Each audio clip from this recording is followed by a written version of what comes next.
Welcome back to the dinner table. We are so excited to have Golden State Warriors guard Brandin Podziemski on today's podcast with us. Brandon's coming off a great rookie season, averaging 9.6 rebounds, 4 assists over 74 games and 28 starts, also earning all rookie first team honors. Brandon, looking back on your first season, how were you able to make such a big impact for the team? I think it's a combination of things. I think being in a good organization that's a fit for you is a big thing.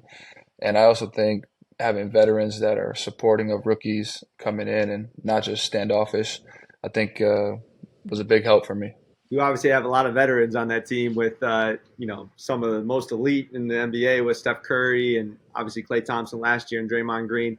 What's it like playing with those three? I know Klay's left now this year. What was it like playing with them last year, and how was it them easing you into your rookie season? Yeah, it was super easy. I think for me, just try to make it as simple as I could, do the things that they weren't as good at, and just try to be pieces that could fit next to them in a bunch of lineups that we had. And they take up so much space on the floor. It becomes easy for our supporting cast and our role players to do their thing too. When we talk about like these veterans and stuff, and we talk about you, how tall do you think you are? What's your 6'5"? 6'5", yeah. Okay, but you're like a 6'5" point guard who is second in on the team for rebounding, which is like incredible to me, especially when you're playing with a guy like Draymond. Do you talk about this a lot? Does like Steve Kerr talk to you guys about that a lot? Like, what's your mindset with your rebounding numbers, and how can you, at your size in the NBA, get as much as Draymond Green? I think I talked to Loon and I talked to Draymond a lot about it, and we're all kind of undersized. Me not so much for my position, but for them too being smaller bigs. So we talk about different things in terms of like skill and stuff like that to rebound. But I think the thing that we all have in common amongst us three is that it's just effort and wanting to. A lot of people can do it. It's just some people don't want to. And I think for us three especially, we love doing it. I think a lot of times, don't you? I mean, most of the time, guards are getting back on defense and not really going to the offensive glass. But I do see you getting a bunch of offensive rebounds. What's Steve Kerr's philosophy with the guards, and do you guys crash out of the corners, or how do you guys execute that? Yeah, so before the season last year, they did an analytics study. Our player development team did, and showed that transition defense is better when everybody crashes because the other team has to occupy all five guys. And some teams, they'll send three, send four, and one will get back. But I think over the course of a year, it showed that transition defense, at least ours, got better from more people crashing. So he's big emphasis on everybody crashing. Um, Through the corners, you want to crash through the elbows, and then obviously if you're the guy who shoots it, you're not going to crash. But everyone else is just kind of pockets of space to get rebounds. I know at like the collegiate level, analytics was a big thing. And how different is it going into the NBA? Like, we don't, we talked a lot about analytics, but talking about like those specific things maybe wasn't something that they shared with the players, but they knew scout specific things. But how often do you guys talk about the I analytics? mean, we talk about it a lot, especially offensively. Our style is definitely unique to the rest of the NBA, but the best percentage shots you can get is a dunk or a layup. That's pretty obvious. But for us, it's just how many shots can we get in the paint, how many times can we touch the paint, and then how many threes can we get up. Try to limit outside the paint shots and inside the three as much as we can. But analytically, for us, the three ball and around the rim is the best shots. I feel like I know a little bit about basketball and I've been around it for a while, and obviously coached at Marquette and played at Marquette or whatever. But like when you hear people talk about stuff in the NBA, like all five guys are crashing, that would just be like completely new to me.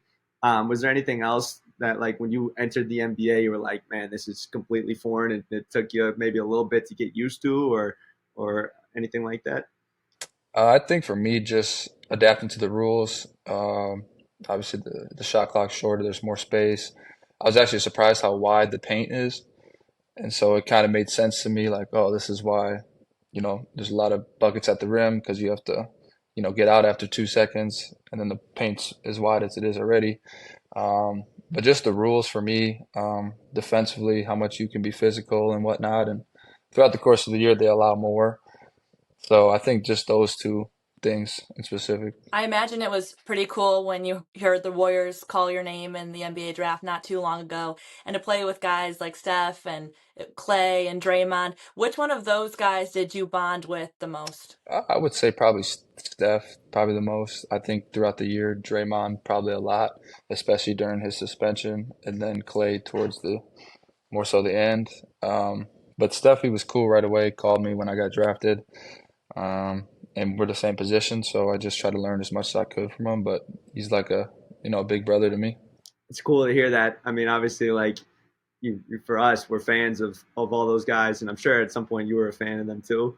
And to have them like be that personable, and I know I talked to you a little bit about this, but like those guys are going out of their way to Steph calling you on draft night as a rookie. Like it just shows you why those guys are winners. And I mean, it easily, Steph and Clay could have been like, well, we have another guard coming in, so we don't want him to take up any extra shots or any extra minutes. We're gonna just leave him off to the side. So it's cool to hear that first and foremost. Like, can you give us a little bit about what Draymond is like off the court?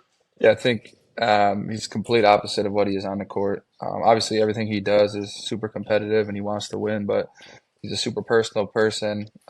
My family really likes him. He takes the time of day to talk to everybody's family, stuff like that. So he's completely opposite. Obviously, you guys see the things on the court, the antics and stuff like that, but off the court, he's a really good human, always looks out for his guys, and just tries to put us in the best situations we can be. You said you were spending some time with him during the suspension. What kind of things were going through? What kind of conversations were you having during that time? Like, are you talking to him about that? And like, obviously, to me, I felt like everybody was on him so much, and I'm like, he's a smart guy. Like, he's gonna understand what he needs to do. Like, everyone's trying to tell him to be a different player and whatnot. Like, I thought he handled it well coming back. Does he mention that stuff to you off the court, or is he even talking about it, or he's just like, this is what it is? Yeah, I think in the beginning he was more so just apologetic to us as a group, obviously during the suspension, and then we kind of just talked about what he has to do going forward, what I could do to uplift myself and my role because he would be gone. So just all those little things of how I could get better, what he sees from a fan's perspective because he's not on the court, from a coach perspective. So I just kind of tried to ask him as much as I could during that time that he was out and just learn as much, and then just trying to be there for him moral support wise, looking forward to getting back because it can be lonely just being by yourself and not traveling with the team and having to stay home and watch. Brandin, there's been a lot of talk. You've kind of been a hot topic of conversation lately on social media, with your name involved in potential trade rumors. I know the Warriors kind of came out and said that they didn't want to trade you, but what's it like just going on social media and, seeing your name being thrown around to different teams like the Utah Jazz? It's very fun for me, actually. I love it. It's cool to see different things every day, people's comments, and if I should be or I shouldn't be. But for me, from like a basketball perspective, social media aside, I just try to put that away and just work on what I can control right now. And if I'm in a Warriors uniform or if I'm in a different uniform come October, that's where I'll be. And the same for everybody else.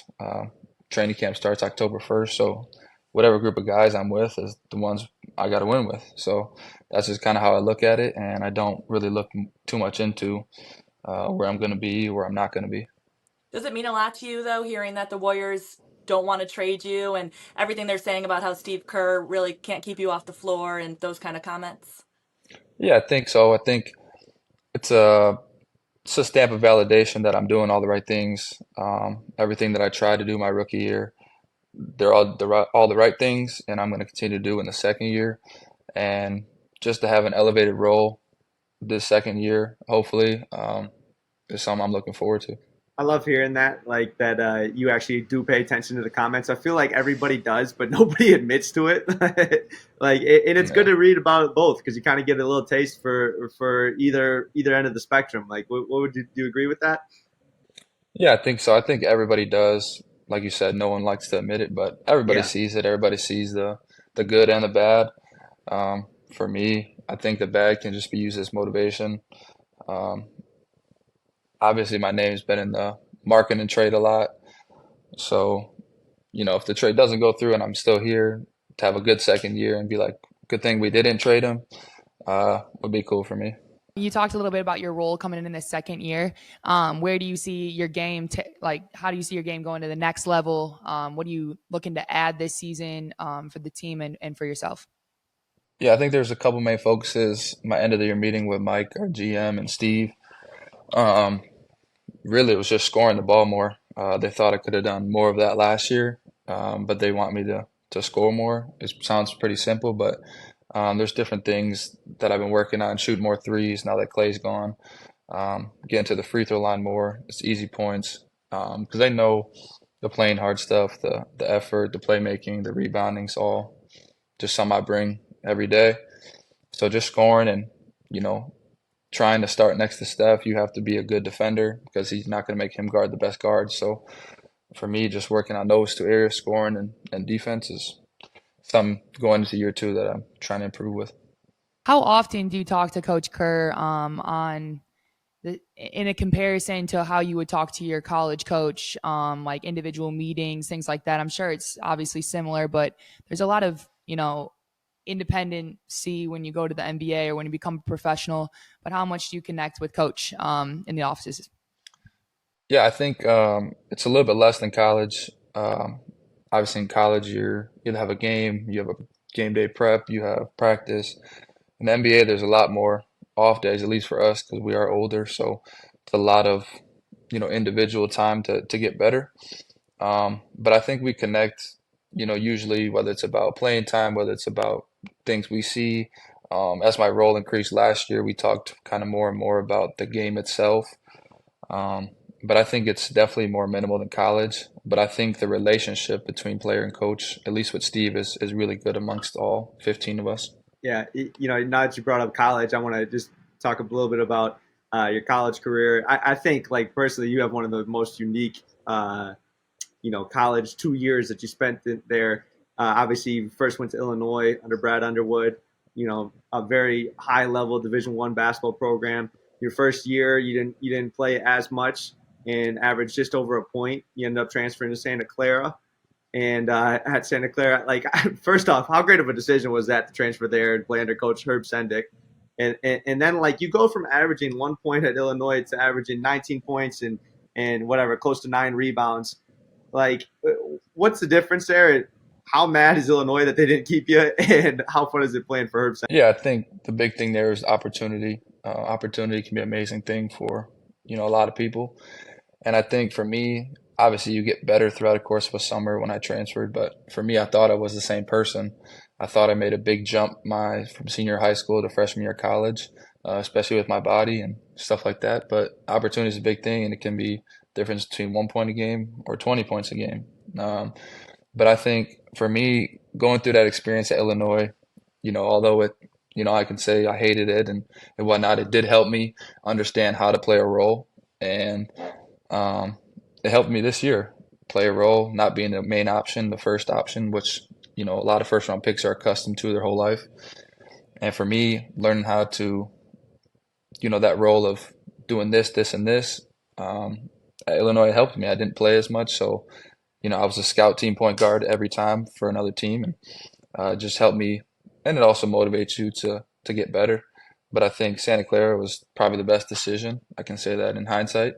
But yeah, they were the ones that were most interested. And for me, I just want to go somewhere I could have an opportunity. Yeah, that's cool. At what point did you realize I can play in the NBA, not only play in the NBA, but be a first-round pick? Yeah, I think it's always a dream for kids playing. You just say, I want to make it. I want to play pro, whatever. But I think it was during my Santa Clara year, we played Maxwell Lewis at Pepperdine, and a bunch of scouts were there to see him. I think he ended up being like 34th pick in our draft. But people were there to see him, and I played really well. I think I had a double-double that game. Then I seen, like, a week later, my name came out on a draft board, second round, and I sent it to my family, and I was super excited just to be on the board.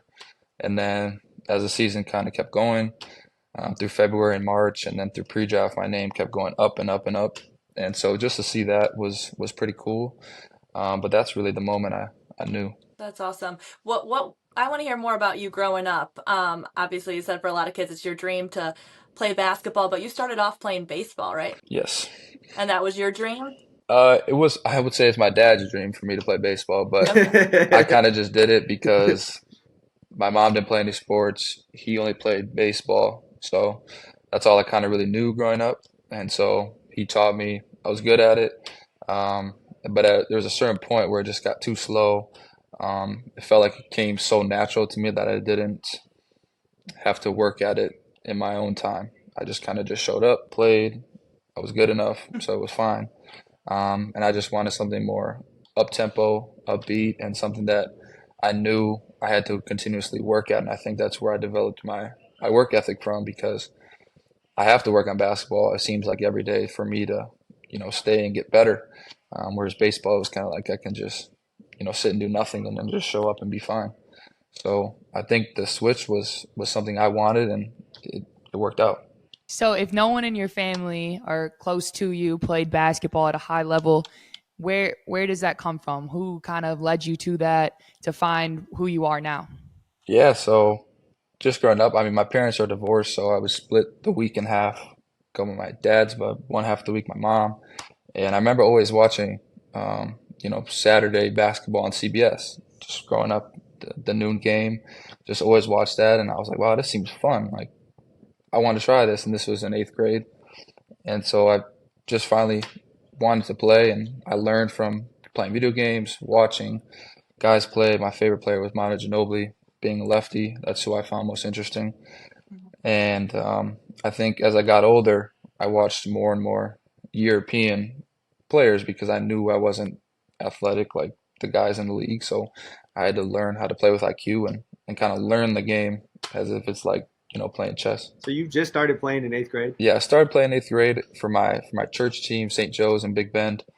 That was my first ever experience. We had won the Padre Sierra tournament. I don't know if you've ever heard of that, but we won. We all played in it. Yeah. I'm so jealous. Oh, we love the Padres. Look at all of us. That's We all lit up there. Yeah, It's the greatest tournament of all time. Yeah, we won that my 8th grade year, and then my freshman year, I didn't make varsity or JV. I was on the freshman team at Muskego, and then went to St. John's and just kind of took it off from there. Was it hard to convince your dad or parents that you wanted to go the basketball route instead of the baseball route? Oh yeah, super hard. My mom, she's kind of the go with the flow, so whatever's kind of I want to do, she's like, yeah, that's fine. But my dad's like was so big on me making it in baseball, playing. It's something that he couldn't make it in, so he wanted me to make it in. But it was a hard conversation. I remember we were driving back from a tournament in Nashville, and I just told him in the car, I was like, I don't think I want to play baseball anymore. I think basketball is something I love to do now, and this is just where I want to stop. And I remember him almost like crying about it because he was like, there's no way, like you're so talented, you're so gifted, you're meant to play baseball. And I just like stuck true to it. I was like, if you let me play, I'm going to make it in basketball. And, 5, 6 years later, got drafted. So just stayed true to what I told him. That's the craziest story I've ever heard. It really is. I didn't know that you just started playing in 8th grade. I'm amazed as a 7th or 8th grader that you could tell yourself, honestly, you knew yourself that well, like you could be to the point that you are now. I mean, I should have tried some other sport. Yeah. I should have tried softball. That's really cool. On draft night, is there anything, I don't know if you want to share, is there anything though that your dad may have said to you on draft night, just like the story really coming full circle there? I don't think it was anything he said. It was just kind of tears of joy, I think, amongst my whole family, just because nobody in my family's ever played sports. I mean, even a college level, most was high school. So for me to be, someone who made it out with our family and being able to celebrate them, having them all there with me in Brooklyn was really fun. I love that, man. I mean, that's a great story, and you got a really good perspective about it too. Obviously, you're having a hell of a summer right now. Watching you play, you're killing it in the summer league, and then what you were doing with the Team USA select team and playing against the team that's headed to the Olympics right now. Can you talk a little bit about what that was like playing against the USA team and any fun, cool stories you had or moments? Yeah, I think it's more so for me a confidence booster, being able to be on the same court as the 12 best American basketball players that we have right now. Um, you feel like you can't get any worse from it, and so it's an opportunity that I was thankful to have. And for me, just going in there trying to compete, play well, open some eyes for the 28 Olympics, is really what I just was focused on. And I think for the most part, I did that. I got a lot of good feedback from it. So I think just going to those summer league games afterward, it just kind of felt like nothing because you go from that to summer league. So what's it like? What's that week like? You obviously arrived there in Vegas. Like, is it right to the court and you guys are playing the next day? I mean, obviously I'm following it on Twitter and I'm seeing you guys are scrimmaging and there's a close scrimmage and whatnot. Like, what's that week like? yeah, we got in on the 5th, had the 5th to kind of do whatever we wanted. And then the 6th, we just had practice with just our select team. The USA team practiced upstairs. We practiced downstairs at UNLV. And then the 7th, we practiced or scrimmaged them for the first time. We just did like a quarter or two upstairs, and then the same for the 8th, but it was 3 quarters instead of 2. And so that's kind of a little 3-4 day layout. And And then who was your coach? Jamal Mosley, Yeah. he's actually from Milwaukee. Um, he's good friends with Jose Winston, who's at UWM right now, but he's the head coach for the Magic. And are they like telling you this is how we should guard these guys, or this is what it looks like for like if France is going to play them? Are you guys trying to act like one of those teams, or are you just going out and balling? Yeah, so we had a bunch of actions we put in that different teams are going to run. Um, for me, that was fun because you could really see like who has IQ, who can kind of figure it out, at least from our team. And so we put in a bunch of stuff that like France is going to run, Puerto Rico, who they play in their pool, just stuff like that to give them a good look. But at the end of the day, it's just hooping. So I had a blast doing it. I know you've talked before about wanting to do some like analyst stuff or like work as sports broadcaster, things like that. If you were to analyze this USA team and tell us what their future holds for the Olympics coming up, what would be your put that cap on and tell me what you think? Um, I think KD is going to be an X factor for them. I think they have a lot of people that can score. Obviously, they're the best in the world at it, but how can you put it together? I think it's kind of hard because they don't really have a big that can stretch the floor per se. I mean, Embiid can shoot a little bit, but other than that, Steve's been trying to play 2 bigs at a time.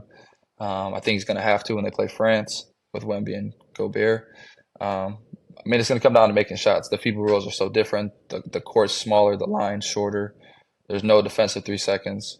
So I think it favors the European teams more so than the USA guys because they're used to playing a certain way with more space.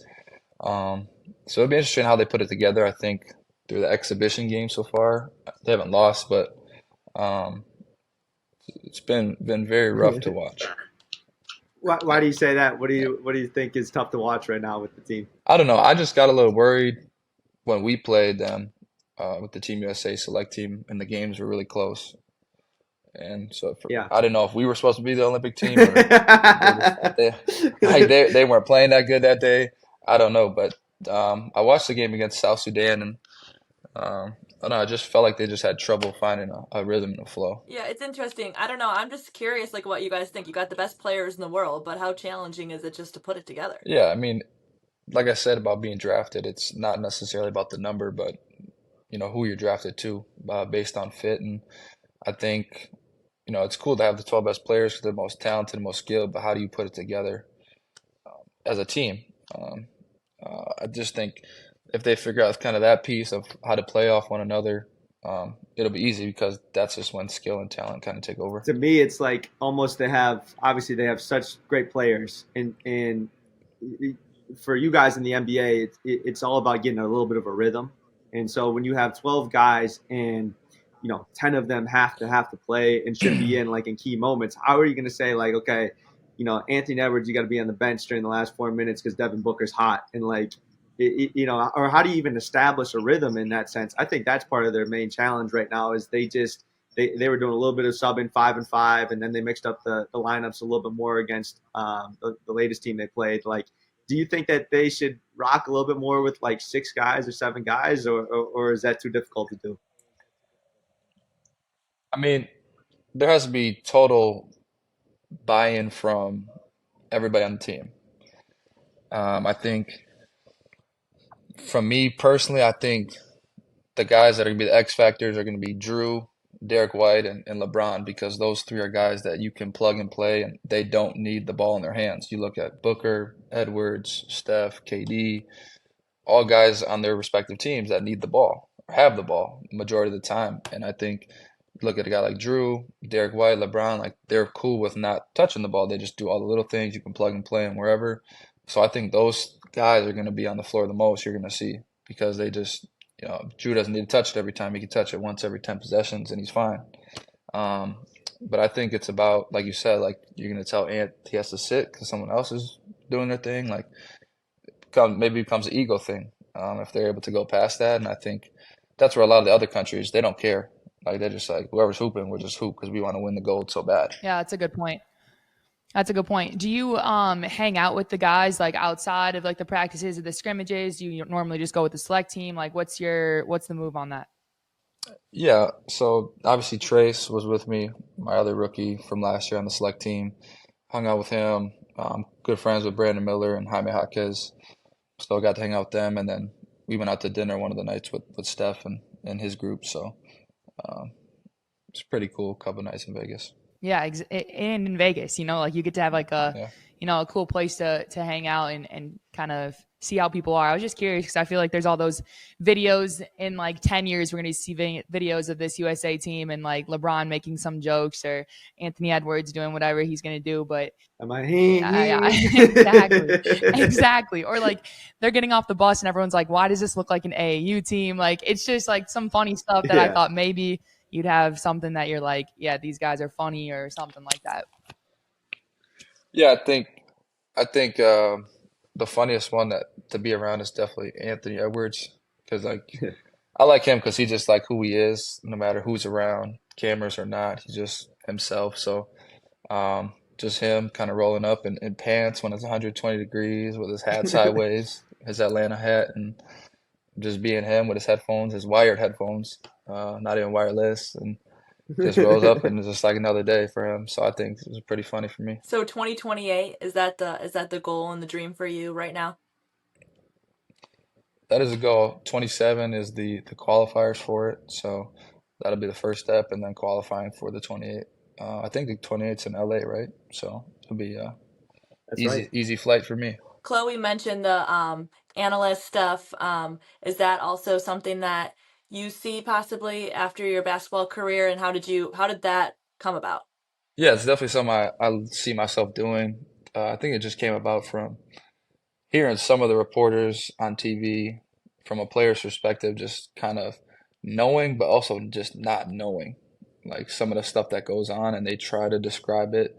And if you're just a casual fan, you're just like, oh, I'm going to believe what she says because she's saying it. And for me, I don't want to tell people the wrong things, and I feel like I know enough about the game. I played enough to kind of tell them, like, understand what's happening, and so a kid that's watching isn't getting misled by the wrong things. And I think for me, I'm a good talker. I think I know the game, and so just kind of putting those together, and like if I don't have to expend any physical effort doing it, just sit there and talk. So a true journalist. We're gonna need some extra hosts the next time we got someone on the call that you can relate to. So we'll let you know. Cool. Okay, I have one last thing for you. I just want to know in general, how would you just, like in a few words, how would you just sum up your journey to where you are right now, and if you have any advice for a young kid who may be listening to this? Yeah, I think my journey, like Cam said, is definitely unique. It's definitely different than a lot of people's story, but I also think it can be relatable to a lot of kids. Physically, I grew up built like a lot of white kids.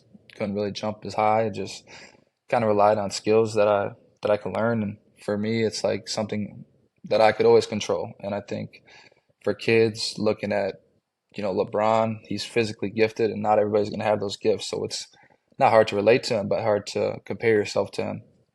And I think for me, even guys like Steph, like, yeah, he's an incredible shooter, but physically he's built just like a lot of human beings. And going through my journey, whatever step of the way I had to go through, a lot of kids can relate to that, because if it doesn't work out at first, it can work out in the second try, the third try. And I posted a tweet about it on Christmas last year, and just kind of highlighting my journey and just saying that if I can do it, you can do it too. Because I know I'm a white kid from Wisconsin. There's a lot of us, and you can make it if you do all the necessary things to do so. Yeah. Well, it's cool seeing you make it, and we really appreciate you coming on and sharing your story with us. Thank you, guys. I appreciate that. Thanks, B. I'm gonna tell all my kids at camp tomorrow to quit baseball. Thank you for coming on.